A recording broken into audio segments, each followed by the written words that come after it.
How do sentries work? This is the 4th video in my series on how all of the equipment in Payday 2 works. Check out my previous video about ammo bags in the top right corner. So then, all of the equipment we've covered so far has shared similar intrinsic properties. You place it in order to interact with it to restore something to your player. However, in the technician tree under the engineer branch lies the skills pending to the most complicated piece of equipment, sentry guns. These function completely differently from any other equipment we've discussed prior. You get a single one of these by default and can have up to 4 of them with the aced tower defense skill. You can't simply place down a sentry whenever you want, unlike most other equipment. It costs 30% of your total ammo to deploy a sentry gun, although this can be lowered to 20% with the basic third law and eco sentries skills. Strangely enough, as a result of some questionable math from Overkill, this doesn't quite work in the way you'd expect, and ends up working to the benefit of the player. What actually happens when you place a sentry is your current ammo count is multiplied by 0.7 or 0.8 with skills, meaning the less ammo you currently have, the less ammo it costs to place a sentry. The only time you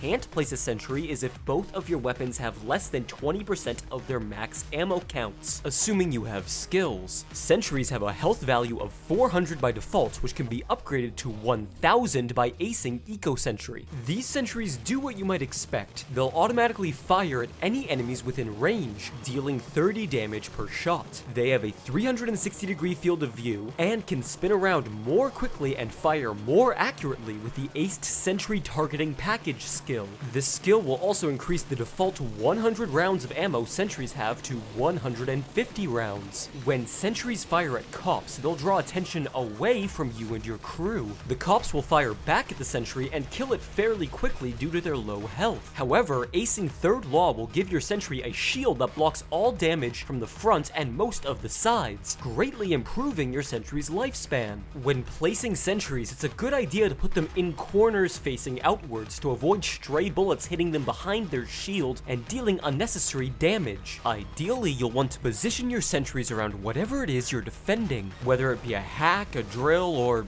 actually it's usually one of those two. A single sentry, when fully upgraded, is surprisingly a force to be reckoned with, being able to take down bulldozers effectively. However, when confronted by many enemies at once, a lone sentry will quickly be overwhelmed. This is why it's a good idea to place multiple sentries in the same area to cover one another. When a sentry is completely out of ammo, it will glow red and look down. Sentries, in both of their forms, I'll get to that momentarily, have a special property not shared by any other equipment. After being placed, they can actually be picked back up and put elsewhere. Any ammo left over in the sentry will be refunded to your weapons. Placing a sentry back down will cost ammo once again, but will fully heal the sentry and reload all of its ammunition. It is expensive ammo-wise to keep sentries active in the long run, especially considering their high fire rate, low damage, and most notably, shots being blocked by body armor and shields. Granted, sentries will aim for headshots and prioritize shooting all other enemies before shields. However, if the only enemy in view is a shield, they'll expend all of their ammo fruitlessly. These problems can be solved by acing the engineering skill. Upon interacting with your sentry from a distance, it will swap to firing armor-piercing rounds. These do 250% more damage, and will shoot clean through body armor and shields. This does come at the cost of firing 75% slower, however, that does mean the sentry's ammo will last longer without needing to be refreshed.